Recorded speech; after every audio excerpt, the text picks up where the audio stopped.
देवगुरु बृहस्पति की दृष्टि जहां भी पड़ती है उसी भाव में एक्सपेंशन हो जाता है, वृद्धि हो जाती है।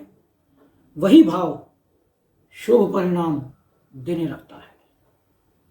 नमस्कार फ्रेंड्स, मेरे ज्योतिष के YouTube चैनल ज्योतिष ज्ञान गंगा पर आपका स्वागत है। मैं हूं आचार्य महेंद्र और आज मैं चर्चा कर रहा हूं देवगुरु बृहस्पति की जो दृष्टियां हैं वो किस प्रकार का प्रभाव देती हैं।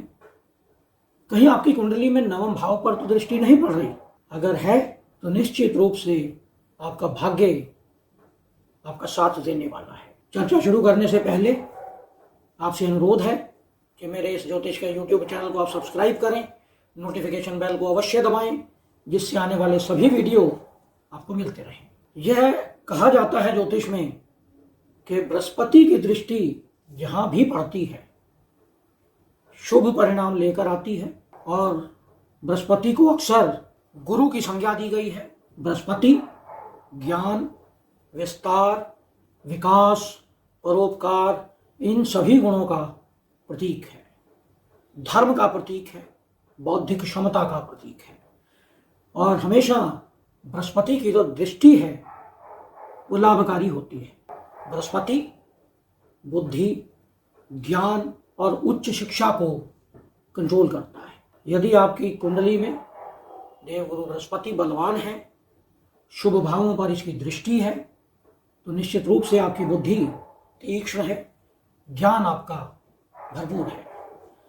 समृद्धि और समग्र कल्याण की बात करता है बृहस्पति, एक्सपेंशन की बात करता है, पर्याप्त मात्रा की बात करता है, जो भी है पर्याप्त है, संतुष्टि की बात करता है आपके भीतर। भाग्य और किस्मत इसे चमका देता है बृहस्पति जिस भी भाव पर दृष्टि डालता है। बृहस्पति सुरक्षा और हेल्प यानी सहायता करना, दयालु प्रकृति या दयालु प्रवृत्ति कह सकते हैं, इसको बढ़ाता है और नकारात्मक ऊर्जाओं को कम करता है। विकास और विस्तार यानी प्रोग्रेस एंड एक्सपेंशन, जिस भी भाव पर यह दृष्टि डालता है उसका विस्तार करता है, एक्सपेंशन करता है। यह नहीं है कि सभी भावों में शुभ परिणाम देगा।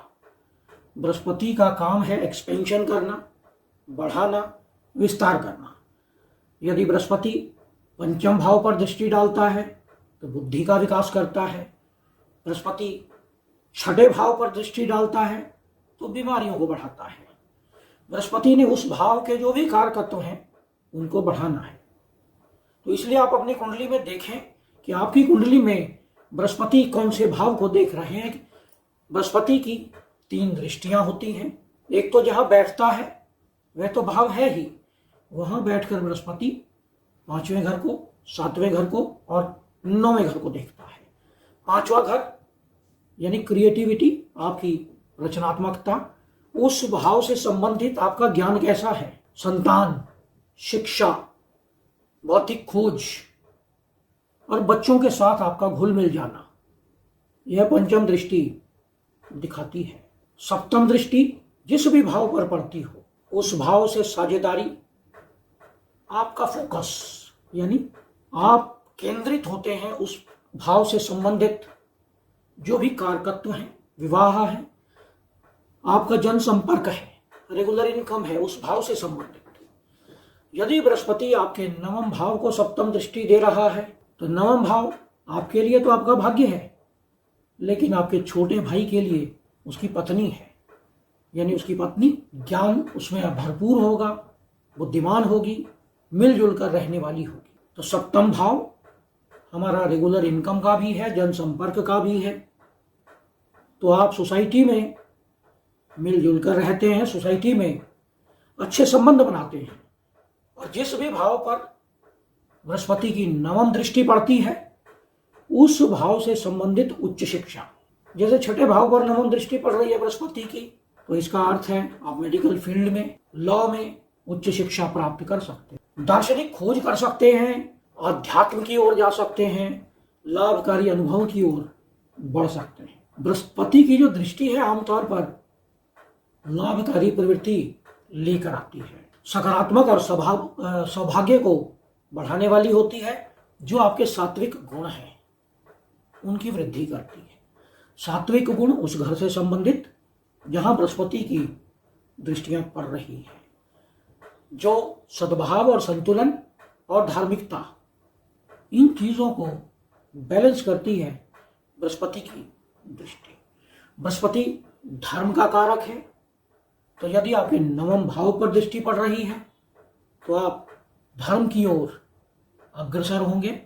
जिस भी भाव पर नवम दृष्टि पड़ रही होगी, उस भाव से संबंधित जो भी आपका रिलेटिव होगा, संबंधी होगा, उसमें धार्मिकता अधिक होगी।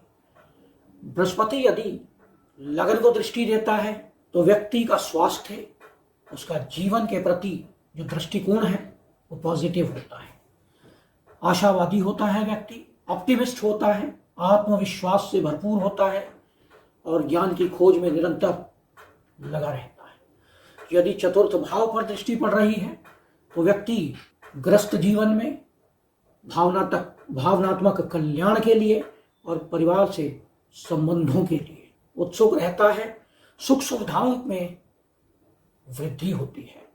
यदि बृहस्पति की दृष्टि पंचम भाव पर हो तो व्यक्ति के भीतर ज्ञान को अर्जित करने की, बौद्धिक क्षमता को बढ़ाने की, संतान के साथ अटैचमेंट बढ़ाने की, प्रेम संबंधों को बढ़ाने की, यह गुण होते हैं।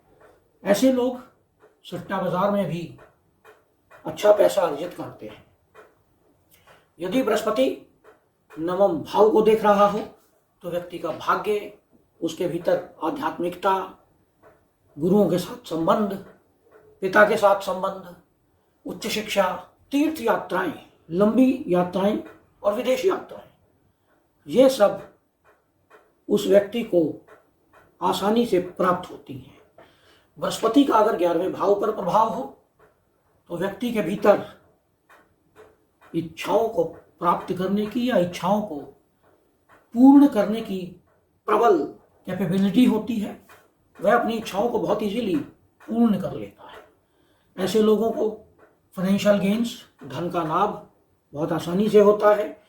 सार्वजनिक नेटवर्क में, सोशल लाइफ में ऐसे लोग बहुत सक्सेसफुल होते हैं।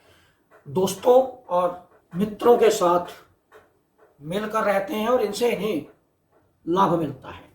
बृहस्पति से जुड़े हुए कुछ राजयोग भी हैं, जैसे गजकेसरी योग है, यानी चंद्रमा और बृहस्पति यदि दोनों इकट्ठे हों या एक दूसरे से केंद्र में हो तो यह गजकेसरी योग होता है। और यह गजकेसरी योग व्यक्ति को अनंत ऊंचाइयों तक ले जाता है। पद, प्रतिष्ठा, मान, सम्मान, धन की प्राप्ति, घर में सुख सुविधाएं, ये सभी बृहस्पति देता है। यदि कुंडली में बृहस्पति धनु राशि में या मीन राशि में हो और या कर्क राशि में हो और केंद्र में हो तो इसे हंस योग कहते हैं। ये पंच महापुरुषों में से एक योग है। इसमें व्यक्ति का स्वास्थ्य बहुत उत्तम होता है। आध्यात्मिकता व्यक्ति के भीतर बहुत अधिक होती है। ज्ञान, शिक्षा ग्रहण करने की क्षमता, नैतिकता, चरित्र, उच्च पदों को प्राप्त करना, यह आसानी से व्यक्ति प्राप्त कर सकता है। यदि कुंडली में बृहस्पति, बुध और शुक्र केंद्र में या त्रिकोण में हो या दूसरे भाव में हो तो इसे सरस्वती योग कहते हैं। और ऐसे योग में व्यक्ति जो कहता है वही होता है। सरस्वती के समान व्यक्ति के भीतर जो चीज़ों को समझने की क्षमता है वे बढ़ जाती है। जैसे कहते हैं कि इसकी जबान बहुत सरस्वती है, तो अगर द्वितीय भाव में हो तो व्यक्ति जो कहता है वही हो जाता है। यदि बृहस्पति का जो राशि का स्वामी है वह केंद्र या त्रिकोण में हो और शुभ ग्रहों से दृष्ट हो तो इसे परिजात योग कहते हैं। यह समृद्धि, प्रसिद्धि, सुख, साधन, महत्वपूर्ण पदों को प्राप्त करना, भौतिक सुखों को आनंद लेना, इन सभी को लेकर आता है। और यदि बृहस्पति, बुध और शुक्र सभी साथ में हो और दूसरे या पंचम भाव में हो तो इसे कलानिधि योग कहते हैं। यह योग व्यक्ति को धन, ज्ञान, शिक्षा, संतान और ललित कलाओं में निपुण बनाता है और ऐसे लोग जीवन में अत्यधिक कामयाब होते हैं। तो यह था विश्लेषण बृहस्पति की दृष्टियों का। यह विश्लेषण आपको कैसा लगा इस पर कमेंट करें। यदि आपने हमारे चैनल को सब्सक्राइब नहीं किया है तो इसे सब्सक्राइब करें, नोटिफिकेशन बेल को अवश्य दबाएं जिससे आने वाले सभी वीडियो आपको मिलते रहें। नमस्कार।